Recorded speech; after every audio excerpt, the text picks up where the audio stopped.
디모데전서 6장 11절에서 12절 말씀을 근거로 하나님의 사람이라는 제목으로 말씀의 은혜를 나누고자 합니다. 먼저 우리 말씀의 은혜를 나누기 전에 우리 옆에 분들을 축복하며 인사하시겠습니다. 하나님의 복 많이 받으십시오. 인사하시겠습니다.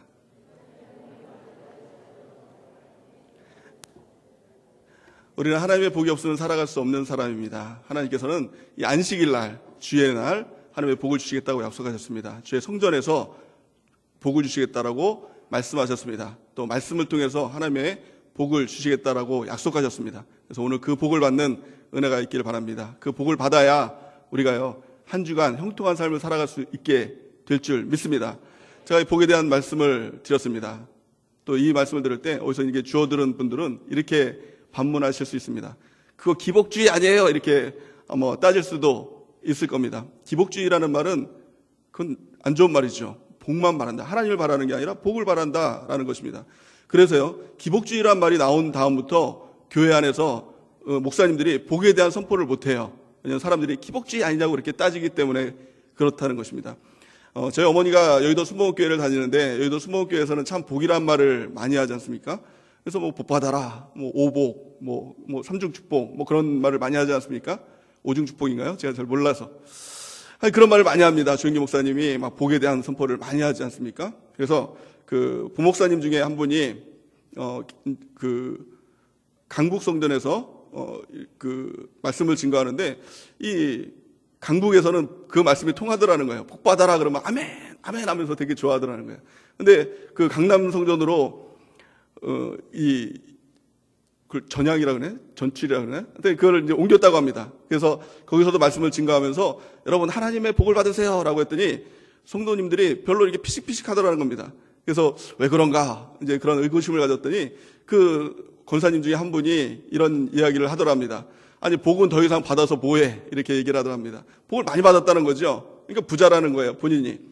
우리가 왜 기복주의라는 말을 할까요? 또 복을 받아라 라고 하면서도 항상 우리가 떠올리는 게 뭐가 있죠? 뭡니까? 돈이라는 게 떠올라요.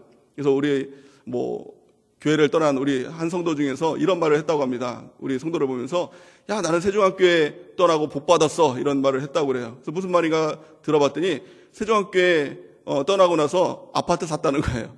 그래서 그걸 복 받았다고 이렇게 얘기하면서 너도 빨리 나와서 복 받아, 이렇게 얘기를 했다고 합니다. 우리는 예수님을 믿으면서도 복이란 자체를 모릅니다. 세상 사람들이 말하는 복은 뭐예요? 아파트 사는 게 복이에요. 돈 많이 버는 게 복이에요. 또 건강한 게 복이에요. 가정에 화목한 게 복이에요. 예수님 믿으면서 얻는 복이 무엇입니까? 무엇이죠? 예수님을 믿으면서도 여전히 무엇인가 얻는 거, 뭐가 되는 거, 합격하는 거, 승진하는 거, 이거를 복으로 여기기 때문에 기복주의에 빠지게 된다는 겁니다. 우리는 반드시 알아야 될 게 있어요. 예수님을 믿기 전에, 교회에서 우리가 기도하기 전에, 이 시간 우리가 하나님 앞에 예배하기 전에 알아야 될 게 뭐냐? 복을 받아야 되는데 복이 무엇인지를 알아야 된다는 것입니다. 우리 지난 시간을 통해서 복에 대해서 말씀을 증거했죠. 복에는 헬라어와 또 히브리어 두 군데서 복이라는 단어를 쓰고 있는데 의미가 좀 다르다고 했습니다. 히브리어에서는 바라크라는 말을 씁니다. 바라크라는 말의 뜻은 하나님 앞에 무릎 꿇는다는 겁니다. 주인 앞에 무릎 꿇는다. 이것이 바로 복이라는 거예요. 복이 뭐라고요? 주인 앞에 무릎을 꿇는다. 내가 종이 되는 겁니다. 하나님을 왕으로 삼을 때, 하나님을 주인으로 삼을 때 하나님이 책임져 주는 것, 이게 바로 복이라는 겁니다. 그러니까 복에, 기독교에서 말하는 복 중에는 물질의 복이 없느냐, 건강의 복이 없느냐, 가정의 행복의 복이 없느냐, 아니라는 거예요. 있다라는 거예요. 근데 그 차이가 뭐죠? 내가 무엇인가 받는 게 아니라, 내가 무엇인가 취득하는 게 아니라 하나님께서 나의 삶의 주인이 되시고 왕이 되시고 하나님이 책임져 주시는 것, 이게 바로 복이라는 겁니다. 또 두 번째, 헬라어로 보면 마카리오스라는 말을 씁니다. 이 마카리오스라는 뜻이 무엇이냐? 왕께 인정받는다라는 뜻이에요. 이게 무슨 말입니까?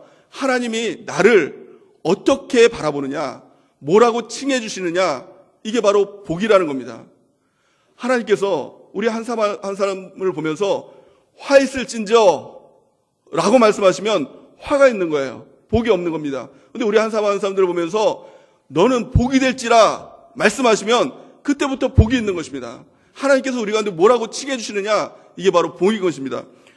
이 성경상에 보면은 복하면 떠오르는 사람이 있죠. 누굽니까? 아브라함이에요. 복된 사람이죠. 축복의 통로지요. 근데 왜 아브라함이 축복의 통로가 됐느냐? 그가 뭘 잘해서 믿음이 좋아서 그랬느냐? 전혀 그런 거 없습니다. 하나님께서 그를 보면서 너는 복이 될지라 라고 말씀하셨더니 그가 복이 됐어요. 그가 축복의 통로가 됐다는 것입니다. 창세기 12장 2절 말씀 같이 한번 읽어보겠습니다. 시작. 내가 너로 큰 민족을 이루고 내게 복을 주어 내 이름을 창대하게 하리니 너는 복이 될지라. 아멘이십니까? 하나님께서 칭해 주시는 것, 이것이 바로 복이라는 겁니다. 그래서 복은요, 땅에서 나오는 것이 아니에요. 내가 무엇인가 열심히 해서 나오는 것이 복이 아니라 복은요, 전적으로 하나님께서 주시는 겁니다. 하늘로부터 오는 것이라는 거예요. 야고보서 1장 17절 말씀 같이 한번 읽어보겠습니다. 시작. 온갖 좋은 은사와 온전한 선물이 다 위로부터 빛들의 아버지께로부터 내려오나니 그는 변함도 없으시고 회전하는 그림자도 없으시니라. 아멘. 온갖 좋은 은사와 온전한 선물이 다 어디로부터 온다고요? 위로부터 온다는 것입니다. 그런데요, 우리는 위를 바라보지 못하고 땅만 바라봐요. 땅에서 무엇인가 나는 줄 알고 땅을 파는 인생이 바로 우리의 인생이라는 것입니다. 지난주에 저희 아이들을 데리고 또 저희 집사람과 함께 시골 마을에 다녀왔습니다. 파주인데요, 거기도요. 더 깊은 시골 마을에 다녀왔어요. 셋골 마을인가? 거기 다녀왔습니다. 근데 거기 보니까 막 돼지들을 막 키우더라고요. 근데 돼지를 보는데 돼지는요, 구조상으로 볼 때 하늘을 바라보지 못한다고 합니다. 그래서 땅만 바라본다는 거예요. 땅에서 뭔가 나는 줄 알고 땅에서 꿀꿀꿀꿀 하면서 이제 땅만 막 바라본다게 된다는 것이죠. 근데 먹을 게 없으면 땅을 그렇게 판다는 거예요. 왜냐하면 땅에서 뭐가 나는지 알기 때문에 땅을 판다는 거예요. 근데 이 돼지가 하늘을 바라보는 때가 한번 있다는 것입니다. 언제 바라볼까요? 뒤집힐 때. 돼지가 뒤집히면요, 하늘 바라보게 된다는 거예요. 우리 신앙인도 마찬가지입니다. 신앙생활 하면서 예수님 믿으면서도 땅에서 뭔가 나는 줄 알고 땅만 파는 인생은요, 하나님께서 어떻게 하십니까? 뒤집으세요.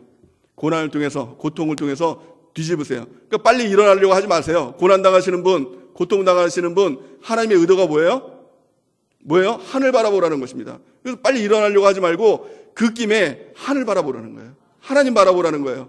그러면요, 진정한 복이 어디로부터 오는구나, 이걸 깨닫게 된다는 것입니다. 그래서요, 내 노력이 아니에요. 내 의지가 아니에요. 내가 애씀이 아니에요. 오직 하나님께로부터 우리는 모든 것을 다 받게 된다는 겁니다. 그래서 가장 중요한 게 뭐냐? 하나님이에요. 하나님이 나를 보면서 뭐라고 칭해 주시느냐. 그래서 이 주일날은요, 복된 날이라고 합니다. 그렇죠? 믿으시죠? 성경에 보면 안식일을 복되게 하셨다고 말씀하고 있어요. 이 안식일날 하나님께서 복을 주세요. 복을 주는 게 뭡니까? 또 우리는 생각할 때, 그럼 얼마를 주시려나? 또 이렇게 생각하시는 분 있어요? 이번에 이 아파트 당첨하는데 그 당첨될려나? 이거예요. 또 교회 나오는 자체 이유도 목적도 병 나려고 오고, 또 이 돈 이렇게 뭐 좀 벌려고 오고, 이런 분들이 있어요. 전도하다 보면은 이렇게 얘기하시는 분이 있죠. 저는 이제 교회 나갈 이유가 없어요. 이렇게 얘기하는 분이 있어요. 무슨 얘기입니까? 받을 게 없다라는 거예요. 또 병 나으려고 교회 오신 분들 중에 은혜로 병이 나은 분이 있어요. 그러면 더 교회를 잘 나와야 되잖아요. 교회를 안 나와요. 그래서 신방을 가잖아요. 이제 병도 낫고, 뭐 더 이상 이제 뭐 기도할 것도 없고, 뭐예요? 이제 받을 복이 없다라는 겁니다. 너무 중요한 사실을 잃어버리기 때문에 그렇죠. 하나님이 나를 칭해 주시는 건 그것이 바로 복인데 우리가 너무나도 모른다는 거예요. 이 거룩한 주일날이 뭐예요? 복 받는 날이죠. 무슨 날이라고요? 복 받는 날이에요. 돈 받는 날 아닙니다. 건강 받는 날 아니라 복 받는 날이에요. 무슨 말입니까? 복이 뭐라고 했죠? 또 까먹었죠? 복이 뭐예요?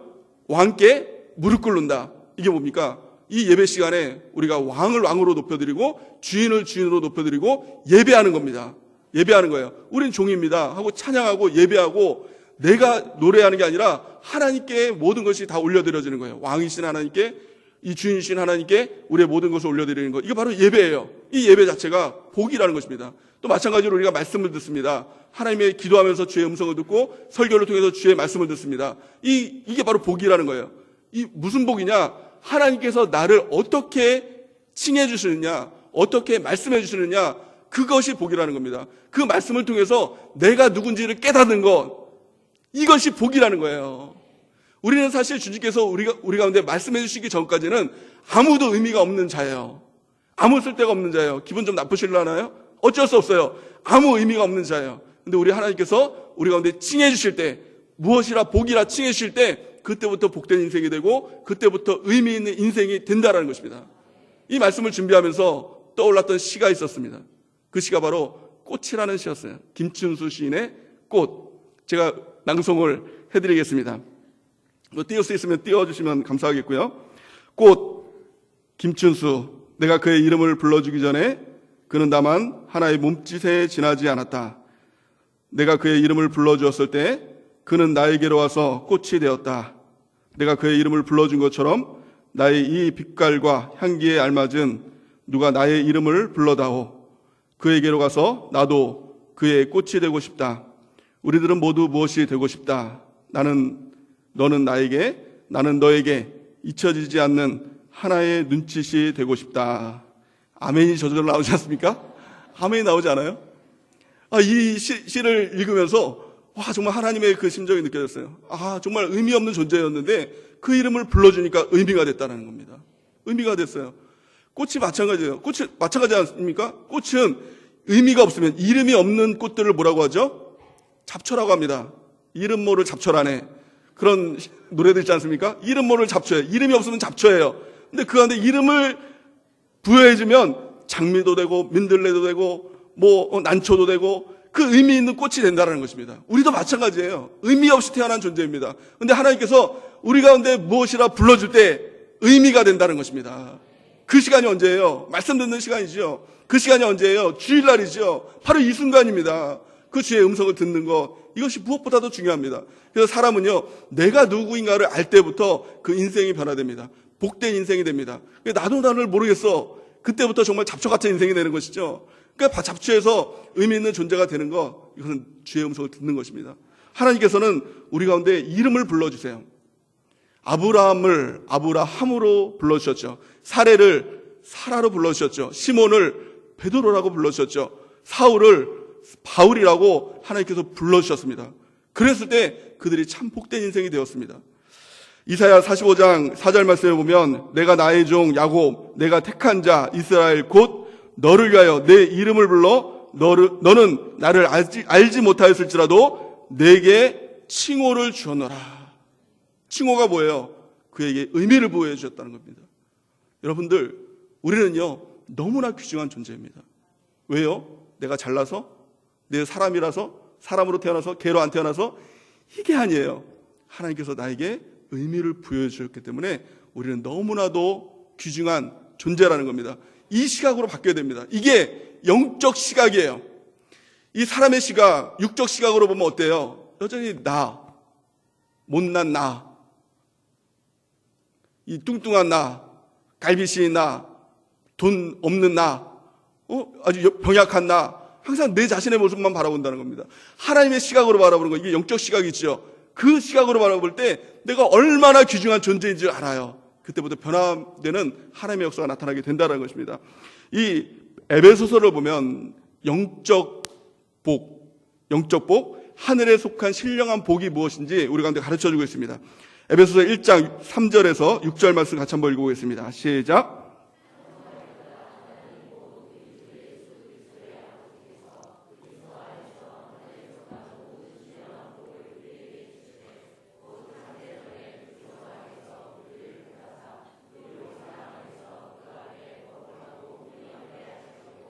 그 기쁘신 뜻대로 우리를 예정하사 예수 그리스도로 말미암아 자기의 아들이 되게 하셨으니 이는 그가 사랑하시는 자 안에서 우리에게 거저 주시는 바 그의 은혜의 영광을 찬송하게 하려는 것이라. 아멘. 3절 말씀 보니까 하늘에 속한 모든 신령한 복을 우리에게 주셨다는 거예요. 무슨 복이요? 모든 신령한 복을 우리에게 주셨다는 거예요. 근데 그 복이 뭐냐? 창세전에 그리스도 안에서 우리를 택하신 복이라는 거예요. 하나님께서 우리를 무슨 은혜인지 무슨 사랑인지 나 같은 자를, 이 못난 이를 택해 주셨다. 이게 복이라는 것이죠. 또한요, 우리로 사랑 안에서 그 앞에서 거룩하고 흠이 없게 하신다. 내가 흠이 없고 내가 거룩해지는 게 아니라 하나님이 그렇게 해주신다는 겁니다. 거룩한 자로, 흠이 없는 자로 만들어주신다. 이게 복이라는 겁니다. 또 그 기쁘신 뜻대로 우리를 예정하신 게 복이고 예수 그리스도로 말미암아 자기의 아들이 되게 하신 것이 복이다 라는 것입니다. 또 6절 말씀 보니까 이는 그가 사랑하시는 자 안에서 우리에게 거저 주시는 바 그의 은혜의 영광을 찬송하게 하려는 것이라. 은혜의 영광을 찬송하는 거, 거저 주신 겁니다. 이게 바로 복이고 은혜다라는 겁니다. 이게 은혜예요. 하나님은요, 이 은혜 가운데 우리 가운데 복을 주신 것입니다. 우리는 이미도 복받은 자입니다. 믿거나 말거나 우리는 복받은 자입니다. 우리 앞에 분들과 한번 인사하실까요? 당신은 복받은 사람입니다. 인사하시겠습니다. 잘 안 믿으시나 봐요. 왜 복받았다고요? 하나님이 그렇게 주셨으니까, 주셨다는 겁니다. 이 베드로 전서 2장 9절 말씀에 보면 구체적으로 이거에 대해서 말씀하세요. 그래서 너가 어떤 존재냐, 4가지로 말씀을 하고 있는데요. 우리 같이 한번 읽어보겠습니다. 시작. 그러나 너희는 택하신 족속이요 왕같은 제사장들이요 거룩한 나라요 그의 소유가 된 백성이니 이는 너희를 어두운 데서 불러내어 그의 기이한 빛에 들어가게 하신 이의 아름다운 덕을 선포하게 하려 하심이니라. 아멘. 그래서 하나님께서 우리를 칭해 주셨어요. 뭐라고 불러주셨어요? 4가지로 불러주셨어요. 가장 첫 번째, 너는 택하신 족속이야, 이렇게 말씀했어요. 이게 하나님이 우리를 불러주신 이름이라는 거예요. 이게 복이라는 겁니다. 우리가 한번 따라해 보겠습니다. 우리는 택하신 족속입니다. 자, 두 번째는 하나님께서 뭐라고 불러주셨냐? 너는 왕같은 제사장이야, 이렇게 불러주셨어요. 한번 따라해 볼까요? 나는 왕같은 제사장입니다. 자, 세 번째, 너는 거룩한 나라야, 이렇게 불러주셨어요. 한번 따라해 볼까요? 나는 거룩한 나라입니다. 자, 네 번째, 나의 소유된 백성이야, 이렇게 불러주셨어요. 한번 따라해 보겠습니다. 마지막으로, 나는 하나님의 소유된 백성입니다. 하나님께서 이미도 이렇게 칭해 주셨다는 겁니다. 내가 뭘 해서 그런 게 아니라 하나님께서 그렇게 하시기로 작정하시고 그렇게 칭해 주신 것입니다. 이 모든 하나님의 칭호를 단 한 단어로 표현하면 오늘 본문 말씀처럼, 오늘 제목처럼 하나님의 사람이라는 거예요. 너는 하나님의 사람이라는 거예요. 이 말을 이 바울이 믿음의 아들인 디모데에게 이야기합니다. 오직 너 하나님의 사람아, 이렇게 얘기합니다. 먼저는요, 하나님께서 나를 하나님의 사람으로 불러주셨다라는 것을 깨달아야 된다는 겁니다. 누구의 시각으로요? 하나님의 시각으로. 그리고 나서 믿음의 아들들에게, 세론들에게, 또 우리 가족의 자녀들에게 너는 하나님의 사람이야, 이렇게 말해줄 수 있어야 된다는 겁니다. 누구의 시각으로요? 하나님의 시각으로. 또 누구의 시각으로요? 어떤 시각으로? 영적 시각으로. 우리 눈이 바뀌어야 됩니다. 육의 눈을 보면 어때요? 우리 아이들 이 말썽꾸러가 이렇게 얘기하죠. 또 못나나 이렇게 하죠. 뚱땡아 이렇게 하죠. 저는 이 둘째 아이한테 돼지야 뭐 이렇게 얘기도 하고, 또 뭐 구제불능아 뭐 이렇게 얘기도 하고, 공부도 못하는 거야 뭐 이렇게 얘기도 합니다. 육적인 시각으로 보면 그렇게 볼 수밖에 없죠. 영적인 시각으로 보면 어때요? 정말 하나님의 사람이에요. 하나님의 사람이에요. 그래서 리더가 누굽니까? 이 영적 리더가 누구예요? 하나님의 시각으로 내 자신을 바라볼 수 있는 사람. 또 하나님의 시각으로 다른 사람을 볼 수 있는 사람. 부모가 누구예요? 영적 부모가 누구예요? 육적 부모 말고요. 영적 부모가 누구예요? 하나님의 시각으로 나를 바라보는 사람. 또 그 하나님의 시각을 가지고 자녀들을 바라보는 사람. 또 자녀들을 축복해 주는 사람. 축복이 뭐예요? 하나님께서 칭해 주신 말을 내 입으로 전해주는 거. 이게 축복인 겁니다. 넌 하나님의 사람이야. 말해주는 게 축복입니다. 그래, 그 음성을 듣고 또 우리 자녀들에게, 우리 세론들에게 그 하나님의 말을 대언해주는 그런 사람이 될 수 있어야 한다는 것입니다. 제가 강단을 통해서 다시 한번 선포하겠습니다. 여러분은 하나님의 사람입니다. 여러분은 하나님의 사람입니다. 제 느낌이 아닙니다. 하나님께서 주신 시각으로 여러분들을 보니까 다 하나님의 사람이에요. 제가 이렇게 여러분들을 축복했습니다. 근데 앞에 있는 분들은 다 이제 얼굴이 환해졌어요. 감사의 얼굴이 있는데 뒤에 한 13분 이렇게 쳐보니까 별로 안 믿어지는 것 같아요. 무슨 하나님의 사람, 딴 사람도 몰라도 나는 아닌 것 같다. 이런 그런 표정으로 이렇게 저를 째려보시는 분들도 있고요. 그런 말 하지 말라고 이렇게 그런 표정으로 보시는 분도 있고. 아무리 하나님의 사람입니다. 당신은 하나님의 사람입니다. 하나님의 시각으로 그렇게 얘기를 해줘도 그 13분처럼 13분 농담입니다. 그렇게 신경 쓰지 마세요. 혹시 또 나보고 이렇게 하나 그렇게 생각하지 마시고요. 아무리 하나님의 사람이라고 해도 안 믿어지는 분이 있어요. 왜 그럴까요? 하나님의 사람이 아니라서 그런 게 아니라 눈이 안 막혀서 그래요. 내 눈은 육적인 시각으로 내 자신을 바라봐요. 내 자신의 모습을 보면 어떻습니까? 영적인 이 시각을 좀 걷어내고 육적인 시각으로 내 자신을 보면 어때요? 부족하죠. 연약하죠. 어제도 죄 지었잖아요. 우리 애 막 말 안 듣는다고 또 소리 깨 지르고 화냈잖아요. 우리 죄를 짓는 인간이라는 거예요. 너무나도 연약한 인간이라는 거예요. 또 이 몸은 어때요? 너무나도 부족하고 죄 짓고 또 연약하고 이런 모습들 가운데 하나님의 사람이다라고 라는 말이 안 들리는 거예요. 믿어지지가 않는 거예요. 그런데 오늘 본 말씀에 보니까 바울이 누구에게 하나님의 사람아 이렇게 얘기합니까?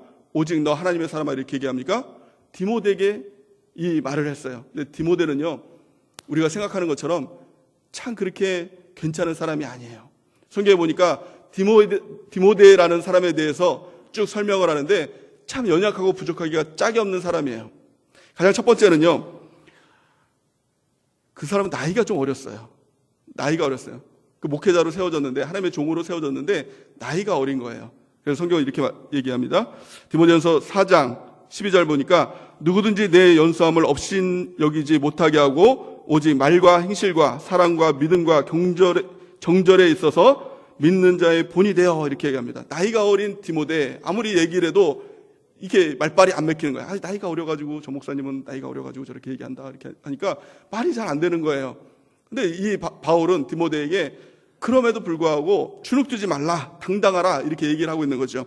또 두 번째는요, 건강도 너무 이렇게 약했던 것 같아요.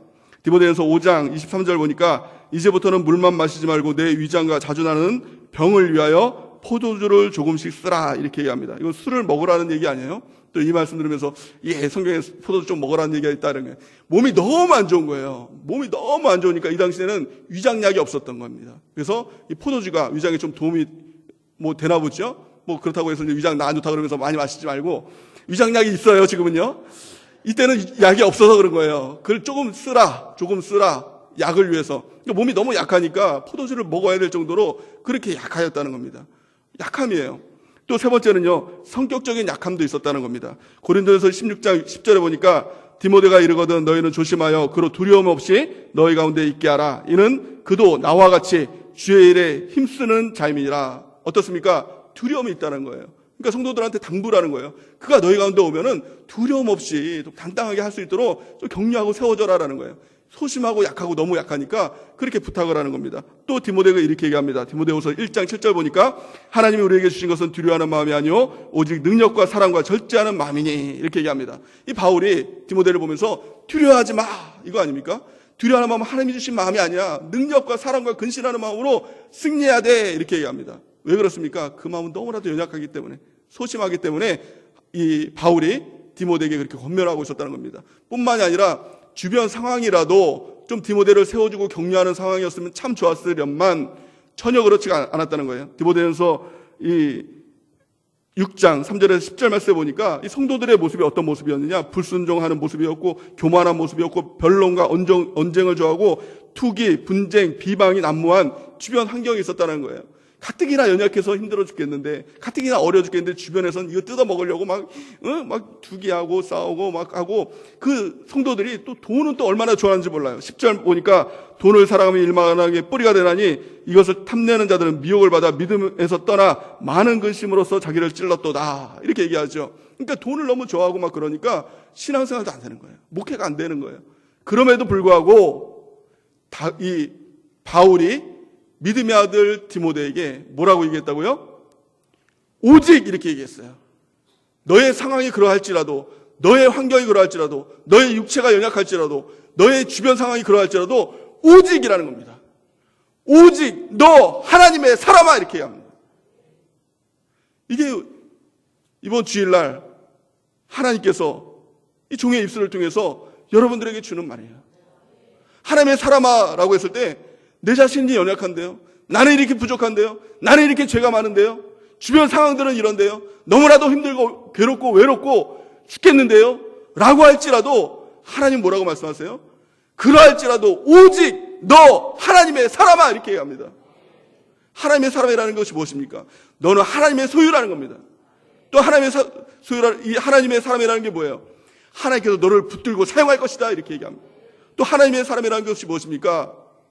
너는 이제 너를 위해 살아가는 사람이 아니라 하나님을 위해 살아가는 사람이야. 하나님의 영광을 위해 살아가는 사람이야 라고 말해주는 겁니다. 나의 상황이 그래도 여전히 힘듭니까? 아니에요. 나는 하나님의 사람이야. 하나님의 사람이야 라고 불러주는 것은 나의 자신감이 아니라 하나님의 자신감입니다. 하나님께서 그렇게 하시겠다는 거예요. 너가 연약할지라도, 너가 부족할지라도, 너의 주변 환경이 늑대들이 다 있는 것 같고 병약할지라도, 괴로울지라도, 힘들지라도 내가 너를 하나님의 사람으로 붙들고 사용하면 된다는 겁니다. 하나님이 붙들면 되는 거예요. 하나님이 인도하시면 되는 겁니다. 하나님이 나를 들어 사용하시면 하나님의 역사가 나타나게 될 줄을 믿습니다. 이걸 믿음으로 받아들이는 은혜가 있길 바랍니다. 그래서 믿음의 눈이라는 게 뭐예요? 이 육신의 눈에서 벗어나는 거죠. 육신의 눈으로 보면 절망이고 절대 절망이고 할 수 없을 것 같지만 믿음의 눈이 뭐예요? 그럼에도 불구하고 하나님께서 나를 하나님의 사람으로 불러주시고 하나님이 나와 함께 하신다는 거예요. 그 하나님이 보이는 거예요. 그것이 바로 믿음의 시각이에요. 그러면 두려움이 사라집니다. 용기가 생깁니다. 무엇인지 다 할 수 있는 힘이 생긴다는 것입니다. 제가 35살 때 이 목사 안수를 받았습니다. 우리 목사님께서 서울에 있을 때 몸이 너무 안 좋으셨을 적이 있었어요. 그 디스크 수술을 받으시고 교회를 이제 비우시고 수술을 받으시고 요양하시던 그때가 있었어요. 그런데 그때 초창기 때다 보니까 다 이제 전도사들밖에 없는 거죠. 그러니까 전도사들이 뭐 주일날 설교도 하고 막 그러려니까 좀 이제 목사님께서 그게 좀 안 돼 보이셨었나 봐요. 그래서 이제 목사 안수를 조기에 주겠다. 너무 어린 나이였죠. 또 사역한 지도 얼마 안 됐는데 우리 목사님께서 목사 안수를 받고 그렇게 사역을 해라 이렇게 말씀하셨어요. 근데 제 자신의 모습을 보면 나이도 어리고 또 뭐 사역도 뭔지 모르겠고 교회도 뭔지 모르고 아무것도 모르는 그 시기에 목사 안수를 받으라고 하니 얼마나 두려웠겠습니까? 그래서 우리 목사님께 이제 나중에 받으면 안 될까요? 이렇게 목사님께 말씀을 드렸어요. 그랬더니 무조건 받으라는 거예요. 무조건 받으라는 거예요. 받으면 하나님께서 하신다는 거예요. 그래서 믿음이 안 생기니까 그게 뭐 무조건 받는 것도 아니지 않습니까? 그래서 이제 자꾸 이제 사용을 했어요. 그랬더니 목사님이 이제 나중에 뿌따고 나셨어요. 그랬더니 목사 안수 안 받을 거면 우리 교회에서 다 필요 없다는 거예요. 그래서 이제 목사님도 이제 그렇게 하시니까 그럼 받아야겠다. 하나님께서 하시겠지, 도와주시겠지, 능력도 주시겠지 라고 하고 이제 받았습니다. 근데 하나님께서 능력 주실 줄 알았는데 별로 그렇게 좀 모르겠어요. 목사 안수 받으면 좀 뭔가 나아질 것 같았는데 뭐 그냥 더 부담감만 쌓이고 못한다는 생각만 들고 나이도 어리다는 막 그런 부담감도 있었고 너무 못하겠는 거예요. 완전 번아웃에 빠져가지고 여기까지인가 보다. 나 때문에 우리 교회 부흥도 안 되나 보다. 우리 목사님 힘들게 하느니 차라리 이제 평신도로 섬기는 게 낫겠다. 그래서 이제 목사님께 가서 고양실에 가서 목사님 이제 목사 직분을 내려놓고 하나님 평신도로 이제 그렇게 사역을 하겠습니다라고 해야겠다라는 마음을 먹고 이제 먼저 하나님께 기도를 해야겠다라는 생각을 가지고 이제 그때 서울에 있을 때 지하에 그 교회학교 부서실이 있었어요. 마룻바닥으로 된 그 유치부실에 이제 무릎을 꿇고 이제 기도를 했어요. 아버지 이렇게 기도를 했는데 눈물이 이렇게 쭉 나더라고요. 은혜의 눈물이 아니라 서러움의 눈물이었어요. 내가 뭐 하려고 이렇게 사역자가 돼가지고 이렇게 아무것도 아닌 내가 이렇게 된다. 참 서럽더라고요. 그래서 눈물을 막 이렇게 흘렸어요. 한 30분 동안 아버지 이렇게 하면서 기도를 했어요. 그런데요, 30분이 지나고 그 눈물이 은혜의 눈물로 바뀌는 거예요. 우리 주님께서 저에게 뭐라고 말씀을 하시는 거예요. 그 말씀이 뭐냐면 내가 너를 세웠어 이렇게 말씀을 해주셨어요. 저는 제가 된 줄 알았거든요. 그러니까 목사님이 하도 되라고 그래서 제가 목사 안수도 받고 사역자가 된 줄 알았거든요. 근데 하나님이 말씀해 주시는 거예요. 내가 너를 세웠어. 또 이렇게 말씀해 주시는 거예요. 너는 나의 사람이야. 하나님의 사람이라는 거죠. 믿음이 이제 생긴 거예요. 너무 감사했어요. 그러고 나서 이렇게 또 기도했어요. 근데 전 너무 못하잖아요. 너무 부흥도 못 시키잖아요. 그때 초등부 아이들을 가르치고 있었는데 그 아이들 제대로 양육도 못하잖아요. 막 그러면서 이제 하나님 앞에 울면서 기도를 했습니다. 그때 하나님께서 이렇게 말씀하시더라고요. 뭐라고 말씀하셨냐면, 내가 해도 안 되겠니? 이렇게 말씀하셨어요. 하나님이 하신다는데 할 말이 없더라고요. 그렇지 않아요? 내가 하는 것도 아니고 하나님께서 하신다는데. 근데 내가 실패했던 이유를 가만히 되돌아보니까 저 혼자 했더라고요. 저 혼자 했더라고요. 너무 바쁘다 보니까 기도도 안 하고, 너무 바쁘다 보니까 말씀도 대충대충 큐티하고, 그런 모습들이 발견이 되었어요. 그래서 하나님께 기도했어요. 그럼 이제 하나님이 해주세요. 그리고 났더니요, 담대함이 생기더라고요. 어디서 나온 담대함인지 몰라요. 아니, 하나님께서 하신다는데 뭐가요? 아니, 내가 하는 게 아니라 하나님께서 하신다는데 뭐가요? 그렇지 않습니까? 하나님 나와 함께 하시는다는데요, 뭐가 두렵습니까? 두려울 게 없어요. 그럼에도 불구하고 제가 제일 두려워하는 게 있죠. 아시는 분들은 다 알겠지만, 저기 설교하는 게 너무 두려워요. 설교하는 게 너무 두려워요.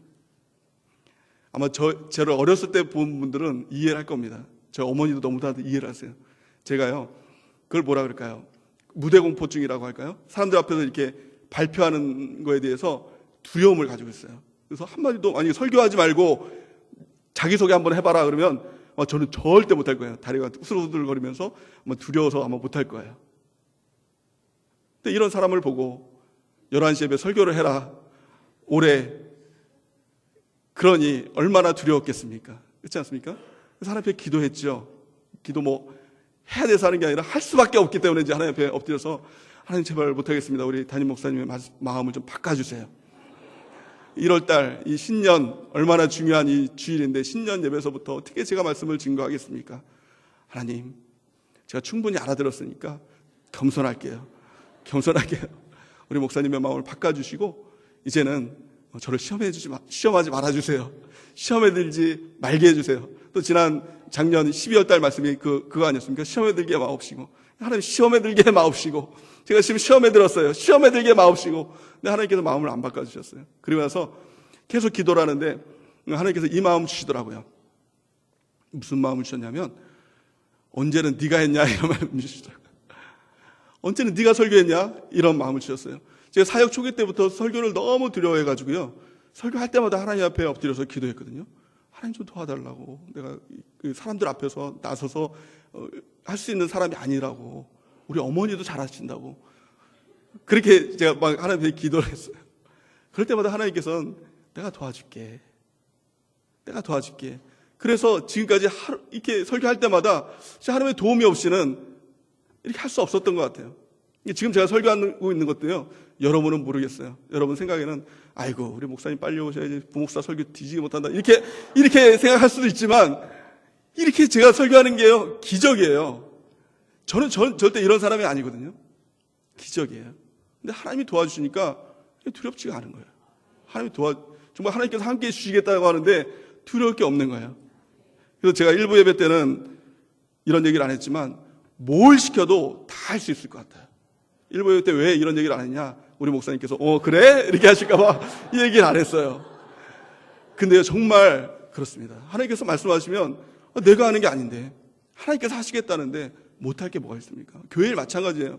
우리 성도님들 때로는 집사 명 받으세요, 또 셀장 하세요, 또 팀장 하세요 라고 하면 어떻습니까? 다 육체의 시각으로 보죠. 내 자신을 보니까 내가 그걸 어떻게 해요? 너무 연약하고 힘든데 어떻게 해요? 라고 하죠. 그런데요, 하나님의 시각으로 바라봐야 돼요. 주의 음성을 들으면 하나님께서 너 하나님의 사람아 라고 말씀하세요. 그리고요, 너가 하는 게 아니라 내가 한다, 이렇게 말씀하세요. 제가 중앙일보 그 사설을 보다 보니까 이런 글이 있더라고요. 어떤 글이냐면 명품 인생이라는 글이 있었어요. 근데 그 글이 있어서 좀 소개를 하려고 제가 읽어보려고 합니다. 오늘 읽는 게 많죠. 한밤중에 불쑥 찾아가서 라면 하나 끓여달라고 할 수 있는 친구가 있느냐? 어느 모임에서 누군가 물었다. 있다면 제대로 잘 살아온 인생이고, 없다면 허투루 산 인생이라는데, 생각해보니 내게도 그런 친구가 있다. 다행이다. 적어도 허투루 살지 않았으니. 이럴 땐 무언가 몹시 힘들고 외로운가 보다 하는 마음에 말없이 라면을 끓여 대접하는 친구 맞다. 그런 친구 한 명만 있으면 살아온 우리네 인생이 명품 인생이며, 남은 인생길 또한 그리 고단하지 않으리라. 이런 말이 있어요. 무슨 말입니까? 나를 알아줄, 내 마음을 알아줄 친구 한 사람만 있어도 그 인생은 명품 인생이라는 거예요. 공감이 되지 않습니까? 지금 자살률이 많이, 우리나라에서도 자살률이 많이 높아지고 있다고 하죠. OECD 국가 중에서 1위라고 막 합니다. 그런데요, 어떤 심리학자가 이런 얘기를 하는데, 왜 자살을 하느냐? 힘들어서 자살하는 게 아니라는 겁니다. 내 이야기를 들어줄 한 사람만 있다면, 내 이야기에 공감해줄 한 사람만 있다면 절대 자살할 사람이 없다는 거예요. 그 한 사람이 없어서 자살한다는 거예요. 명품 인생은 그 한 사람이 있는 겁니다. 여러분들은 어떻습니까? 명품 인생입니까? 아니면 쪽박 인생이십니까? 그런 사람이 없다 할지라도, 주변에 그런 사람이 없다 할지라도 우리는요 정말 명품 인생이에요. 왜냐? 예수님께서 우리의 친구가 되어주신다라고 약속하셨어요. 요한복음 15장 15절 말씀 우리 같이 한번 읽어보겠습니다. 시작. 이제부터는 너희를 종이라 하지 아니하리니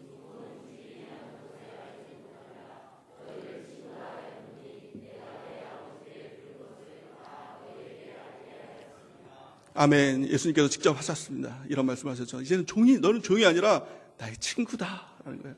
나의 친구다라는 거예요. 우리에겐 친구이신 예수님이 있습니다. 예수님이 있어요. 나는 연약할지라도, 나는 부족할지라도, 나는 아무것도 아닐지라도 그 친구이신 예수님이 나와 동행해 주신다는 거예요. 나를 하나님의 사람으로 불러주시고 도와주겠다라고 말씀하신 겁니다. 내가 하겠다라고 말씀하신 거예요. 그래 두려울 게 뭐가 있습니까? 오늘 이 주일날 그 주님 만나는 시간입니다. 주님을 만나고 주의 음성을 듣고 주님과 동행하는 것, 이것보다 더 중요한 것은 없다라는 겁니다. 무엇보다 중요한 것은요, 우리의 마음이 하나님의 시각으로 내 자신을 바라보는 것, 내가 하나님의 사람이라는 것을 깨닫는 것, 이럴 때 우리의 삶 가운데 놀라운 하나님의 역사가 나타나게 된다는 것입니다. 또한요, 하나님의 사람으로서 우리가 해야 될 것이 있다라고 바울은 디모데에게 이야기를 하고 있습니다. 네 가지를 이야기하고 있습니다. 첫 번째, 피해야 할 것이 있다는 겁니다. 내가 정말 하나님의 사람이라면 피해야 할 것이 있다는 거예요. 두 번째, 따라야 할 것이 있고 싸워야 할 것이 있고 취해야 할 것이 있다는 거예요.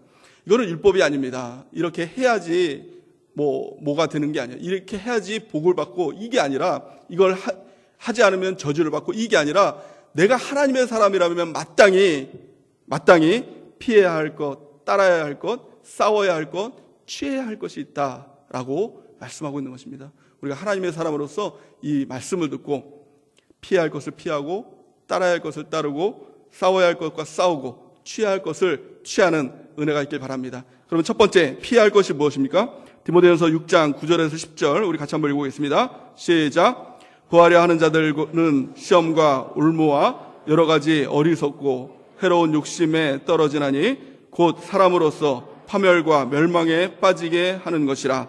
돈을 사랑함이 일만하게 뿌리가 되나니 이것을 탐내는 자들은 미혹을 받아 믿음에서 떠나 많은 근심으로써 자기를 찔렀도다. 아멘. 우리가 부자가 되려는 욕심을 피해야 된다는 겁니다. 세상의 욕심들은 타협하는 게 아닙니다. 끊어내야 되는 겁니다. 피해야 할 것입니다. 또한요, 요한 1서 2장 15절에서 16절 같이 한번 읽어보겠습니다. 시작. 세상에 있는 것들을 사랑하지 말라.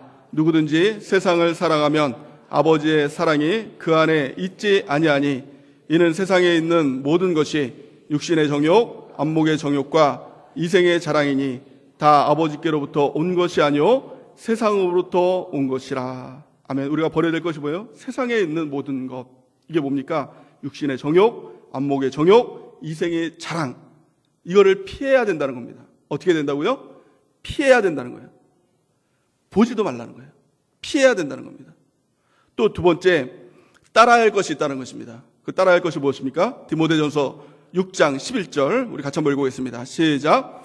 오직 너 하나님의 사람아 이것들을 피하고 의와 경건과 믿음과 사랑과 인내와 온유를 따르며. 아멘. 무엇을 따르라고요? 의와 경건과 믿음과 사랑과 인내와 온유를 따르라는 겁니다. 교회 생활이 무엇입니까? 신앙생활이 무엇입니까? 바로 이걸 따라가는 거예요. 이걸 따라간다는 것이 무엇입니까? 예수님의 성품을 따라가는 겁니다. 예수님을 배우고 예수님을 닮아가고 예수님을 따라가는 삶, 이것이 교회 생활이고 이것이 신앙생활이라는 겁니다. 그래서요, 이 신앙생활이라는 것은 자기개발이 아닙니다. 자기개발인 것이 무엇입니까? 내 성품 안에서 내가 나아지는 것을 자기개발이라고 합니다. 그래서 때로는 자기개발 책들을 바라보면 성경적인 그런 문구들을 많이 사용을 합니다. 근데 성경과 이 자기개발서와의 근본적인 차이가 있어요. 자기개발서는 내가 가지고 있는 그 성품에서 내가 가지고 있는 그 무엇인가에서 그것을 개발해 나가라라는 것이 자기개발이고 세상 사람들이 이루고자 하는 자기 어떤 성찰이죠. 근데 하나님의 이 말씀은 이와 전혀 다른 겁니다. 자기개발이 아니라 내가 죽어야 내 안에 예수 그리스도가 살아난다는 겁니다. 이게 하나님의 말씀인 겁니다. 갈라디아서 2장 20절 말씀 우리 같이 한번 읽어보겠습니다. 시작. 내가 그리스도와 함께 십자가에 못 박혔나니 그런즉 이제는 내가 사는 것이 아니요 오직 내 안에 그리스도께서 사시는 것이라. 이제 내가 육체 가운데 사는 것은 나를 사랑하사 나를 위하여 자기 자신을 버리신 하나님의 아들을 믿는 믿음 안에서 사는 것이라. 아멘. 신앙생활이 무엇입니까? 내가 죽는 겁니다. 십자가와 함께 내가 죽는 것, 이것이 신앙생활이에요. 그래서 신앙생활은 점점 무엇인가 나아지는 게 아니에요. 내 성품이 점점 나아지는 게 아니라 나라는 존재는 그냥 죽어져야 된다는 겁니다. 십자가와 함께 내 성품은 다 죽어지고 그럴 때 내 안에 있는 예수님께서 사시는 것, 예수로 살아가는 것, 이것이 바로 신앙생활입니다. 그래서 우리가 사는 것은요, 그 주님을 믿는 믿음 안에서 살아가는 것이다라는 것입니다. 바울은요 이걸 깨달았습니다. 그래서 날마다 내 자신을 죽여간다 이렇게 말씀하고 있어요. 왜요? 그가 하나님의 사람이기 때문에. 고린도전서 15장 31절 말씀 같이 한번 읽어보겠습니다. 시작. 형제들아 내가 그리스도 예수 우리 주 안에서 가진 바 너희에 대한 나의 자랑을 두고 단언하노니 나는 날마다 죽노라. 아멘. 신앙생활하면서 우리의 성품이 좀 성장했다고 하면서 우리의 자랑이 무엇입니까? 그래도 내가 좀 나아졌어. 예전에 화도 자주 냈는데 이제 화도 좀 안 내게 됐어. 예전에는 막 누굴 미워하고 그랬었는데 사랑도 안 하게 됐어. 이게 뭐예요? 이게 우리의 자랑이죠. 이제 좀 성장하게 됐어. 이게 우리의 자랑이에요. 근데 바울은 이거 자랑 아니라는 거예요. 내가 죽었어. 이게 자랑이에요. 우리는 좀 나아지는 거 아니에요? 이거 자랑하면요 금방 또 무너집니다. 선줄로 아는 자는 넘어질까 주의하라. 내가 좀 선줄로 알면요 금방 무너져요. 우리는요 그냥 나는 죽어야 될 사람입니다. 내일은 또 내일 죽어야 되고 모레는 또 모레 죽어야 되고 그래야 될 사람입니다.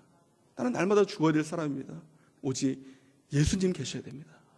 나는 예수로밖에 살아갈 수밖에 없는 사람입니다. 나는 절대 절망입니다. 라는 거예요. 우리 12월 달에 작년 12월 달에 절대 절망 많이 외쳤죠. 그렇죠? 이제 좀 나아지셨습니까? 좀 절대 절망에서 벗어나셨습니까? 아니에요. 여전히 우리는 절대 절망이에요. 지금 이 순간도 우리는 절대 절망이에요. 그래서 예수님이 필요한 겁니다. 나는 죽어야 될 존재예요. 지금 나의 모습도 이것도 죽어야 될 존재예요. 좀 나아진 거 없어요. 다 죽어야 될 존재라는 겁니다. 그리고 내 안에 예수님께서 살아나셔야 된다는 거예요. 이겁니다. 이게 바로 따라가야 할 거예요. 그래야 내 안에 예수님의 의와 경건과 믿음과 사랑과 인내와 온유를 따르는 역사가 나타나게 된다는 것입니다. 세 번째 뭐 해야 될 것이 있습니까? 싸워야 될 것이 있다는 거예요. 신앙생활은 싸우는 것입니다. 우리 한번 따라해 볼까요? 신앙생활은 싸우는 것입니다. 디모데전서 6장 12절 말씀 우리 같이 한번 읽어보겠습니다. 시작. 믿음의 선한 싸움을 싸우라. 영생을 취하라. 이를 위하여 내가 부르심을 받았고 많은 증인 앞에서 선한 증언을 하였도다. 아멘. 신앙생활은 진공상태가 아닙니다. 마귀의 도전이 있습니다. 그래서 싸워야 될 대상들이 있다는 거예요. 그래서 신앙생활은 타협하면 안 됩니다. 싸워야 됩니다. 이 말씀을 들을 때 이제 내 남편 죽었어 뭐 이러면서 집에 가십니까? 또 아이들 이제 다 때려잡을 거야. 싸워야 돼. 이렇게 합니까? 성경은 이렇게 말하죠. 에베소서 6장 12절 같이 한번 읽겠습니다. 시작. 우리의 씨름은 혈과 육을 상대하는 것이 아니요 통치자들과 권세들과 이 어둠의 세상 주관자들과 하늘에 있는 악의 영들을 상대함이라. 아멘. 우리의 상대는요 혈과 육이 아니에요. 남편하고 그렇게 싸워서 될 문제가 아니라는 거예요. 자녀와 싸워서 될 문제가 아니라는 거예요. 돈 문제 가지고 싸워야 될 문제가 아니라는 거예요. 우리가 보이는 것 가지고 싸워서는 안 된다는 겁니다.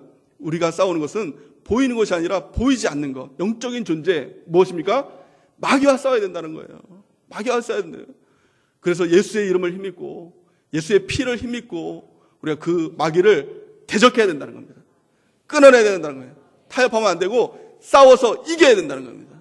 이겨야 면류관이 있는 겁니다. 승리해야 된다는 겁니다. 저 여러분들이 싸워서 이기는 주의 백성 되는 은혜가 있기를 예수님의 이름으로 간절히 축원해 드립니다. 그래서 싸우는다는 것은 지킬 대상이 있다는 겁니다. 하나님께서 주신 이 예배, 이걸 지키기 위해서 싸우고, 하나님께서 주시는 교회, 이걸 지키기 위해서 싸우고, 하나님께서 주신 우리 영적 이 맡겨진 영혼, 이것들을 위해서 우리가 싸워야 되고, 기도하고 말씀 붙들고 주의 이름을 의지하고 예수의 피로 우리가 승리하는 주의 백성 되는 은혜가 있기를 바랍니다. 마지막 네 번째는요, 취해야 될 것이 있다는 것입니다. 디모데전서 6장 12절 말씀 다시 한번 읽어보겠습니다. 시작. 믿음의 선한 싸움을 싸우라. 영생을 취하라. 이를 위하여 내가 부르심을 받았고 많은 증인 앞에서 선한 증언을 하였도다. 아멘. 취해야 될 것이었어요. 그 무엇인가를 얻을 것이 있다는 것입니다. 그것이 무엇입니까? 영생입니다. 우리 영생을 얻어야 된다는 겁니다. 영생이 무엇입니까? 영원한 생명이죠. 이 땅 위에서 그것을 누릴 뿐만 아니라 천국에서 영원한 생명을 그것을 취해야 된다는 것입니다. 그렇다면 우리가 어떻게 그 영생을 취할까요? 영생이라는 건 참 막연하지 않습니까? 그 영생을 취한다는 것이 무엇일까요? 성경은요, 그 영생이 무엇인지 우리가 분명하게 말씀해 주고 있어요. 요한복음 17장 3절 말씀 우리 같이 한번 읽어보겠습니다. 시작. 영생은 곧 유일하신 참 하나님과 그가 보내신 자 예수 그리스도를 아는 것이다. 아멘이십니까? 영생이 무엇이라고요? 주님을 아는 것. 그래서 우리 말씀을 봐야 됩니다. 그래서 주님을 알아가야 되죠. 주님을 지식적으로 아는 것, 이 차원이 아닙니다. 이 안다라는 것은 하나님과 친밀함이에요. 친밀함이에요. 우리가 안다라고 하죠. 내가 그 사람 안다라고 할 때 지식적으로 그 사람을 아는 것이 아니지 않습니까? 그 사람을 안다라고 하면 그 사람도 나를 알고 얼마간의 교제가 있느냐 이겁니다. 오늘 이 말씀을 보더라도 하나님을 아는 것이다 라고 할 때 원어적인 의미는 친밀함이라는 거예요. 하나님을 알아야 돼요. 누가 천국에 갈까? 누가 천국에 갈까요? 아주 단순하게 말하면 하나님 아는 사람이 가는 거예요. 하나님 아는 사람이 천국 갑니다. 한번 옆에 분들과 인사하시겠습니다. 하나님 아는 사람이 천국 갑니다. 인사하시겠습니다. 예수님께서 천국문에 계실 때 많은 사람들이 예수님께 왔다 그러죠. 그래서 이제 예수님께서 한번 이렇게 물어보셨던 것 같아요. 너가 이 땅에서 뭘 하고 왔냐? 이렇게 물어보셨던 것 같아요. 그때 많은 사람들이 이렇게 얘기합니다. 예수님, 저는 이 땅에서 선지자 노릇도 했습니다. 이 땅에서 병도 고쳤습니다. 예수 이름으로 귀신도 쫓아냈습니다. 막 이렇게 얘기를 했다고 하죠. 그때 예수님께서 하신 말씀이 무엇이었죠? 내가 너를 도무지 알지 못하겠다. 예수님께서 모르시면 천국에 못 들어가는 겁니다. 근데 그 예수님을 알아가는 게 뭐예요? 천국에 가서 예수님 처음 뵙겠습니다. 이런 분들은 예수님을 이제 천국에 못 들어가는 거예요. 예수님을 안다는 게 뭐예요? 지금 이 땅에서 예수님과 동행하는 삶이에요. 이게 영생이라는 겁니다. 하나님을 아는 게 영생이에요. 하나님과 친밀한 게 영생이에요. 그래서 영생을 취하라는 게 뭐예요? 그 주님과 동행하라는 겁니다. 동행하라는 거예요. 그 주님을 우리 마음 가운데 모셔드리고 늘 주님과 동행하는 삶을 살 때 그 주님과 함께 천국에 가는 거, 이건 너무나도 당연한 거예요. 고민할 문제가 아니라는 겁니다. 저 여러분들이 영생을 취하는 하나님의 백성 되는 은혜가 있기를 예수님의 이름으로 간절히 축원해 드립니다. 오늘 이 말씀을 통해서 깨달아야 될 한 가지 사실은 뭘까요?